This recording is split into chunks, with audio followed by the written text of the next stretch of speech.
Money by Bobby Hebb. The first time through the form, I keep the chord melody very close to Bob Hebb's original recording. Second time through the form is mostly the same, but towards the end of the form, I choose some different chord melody tones that you might hear on other covers of the tune. Next up, we'll have that same playthrough, but with some different visuals.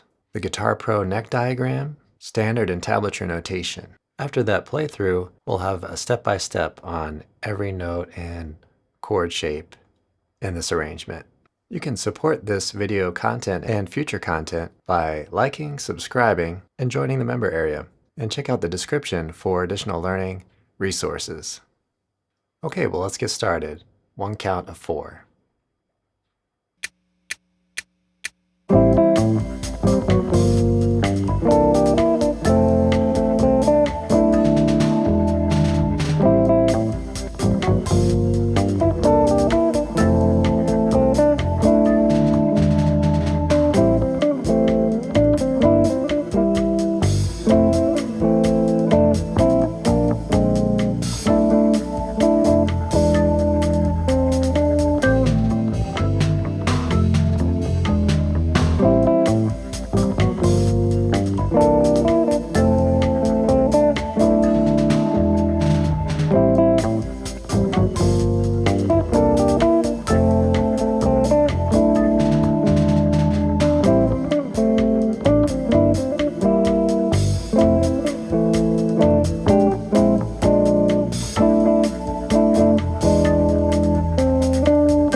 Let's get started with the step-by-step.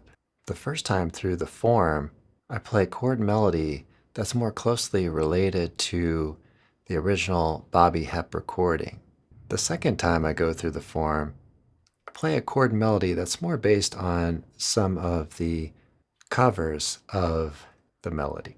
So you can play either one 2 times or mix each one like I just did. Okay, well, here we go. We begin here with A minor 7. So we're going to play it like this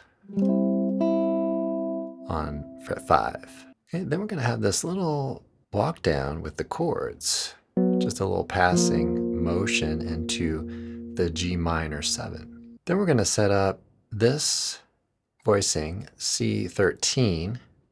The chord symbols represent the basic harmony. So we're going to play like this. Then we're going to take pinky off. We're going to take string 2, fret 5, and then string 2, fret 3, like that kind of motion. So we'll try to hold the chord and let those lower tones ring out. Then we're going to land on this F major 7. Keep in mind we are using rootless voicings. Then we're going to pick a few tones out of that voicing, and then fret 3 on string 2. Going to move up here to B minor 7.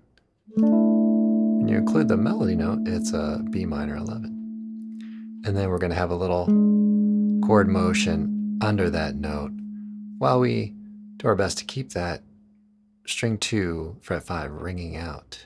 Here we're going to play almost the same thing, but we'll have a slight difference when it comes to this second measure on the screen, so we'll get there in a minute. So we have A minor 7 again. Do the walk down. Now we're going to add this tone before our C13. String 2, fret 5. All right, and then we have the C13 again.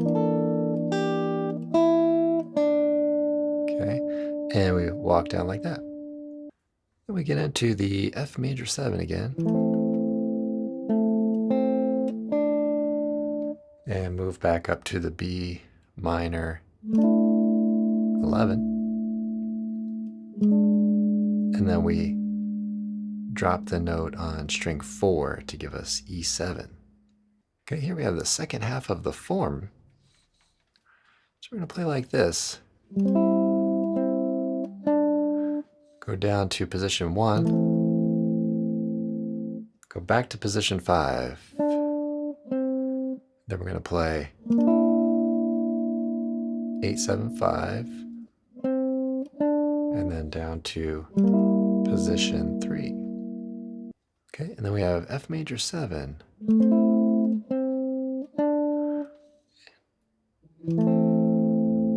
Going back here to position 1.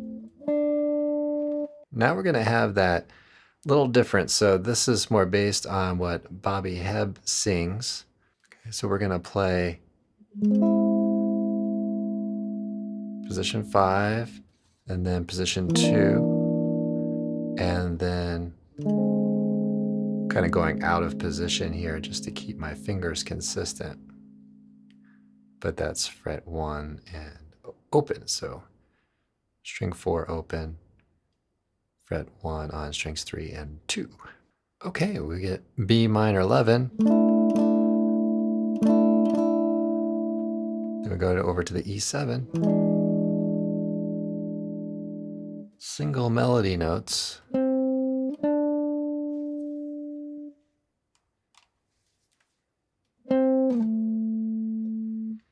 And then we're going to just kind of quietly in the background play some chords as we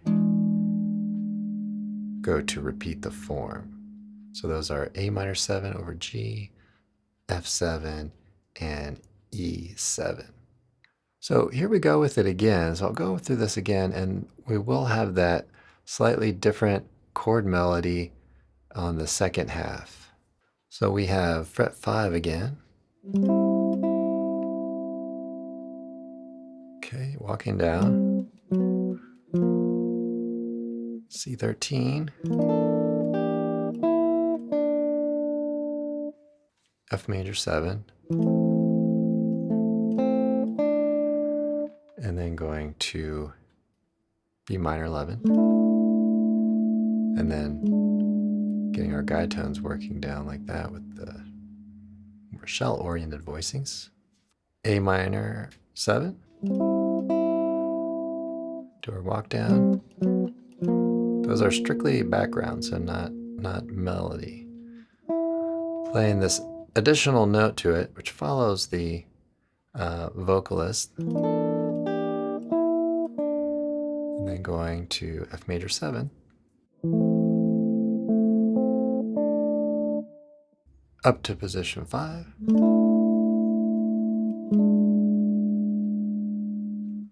Okay, we get A minor 7 here.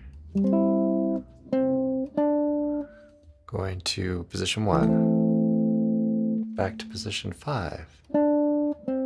Playing position 5 again.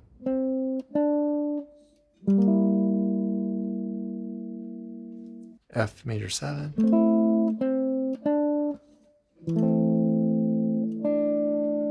So this is where it changes up a little bit here. We have B flat 7. This is actually B flat 13 at that moment. And then B flat 9 with a sharp 11. And then just a plain old B flat 7 there. Okay, B minor 11.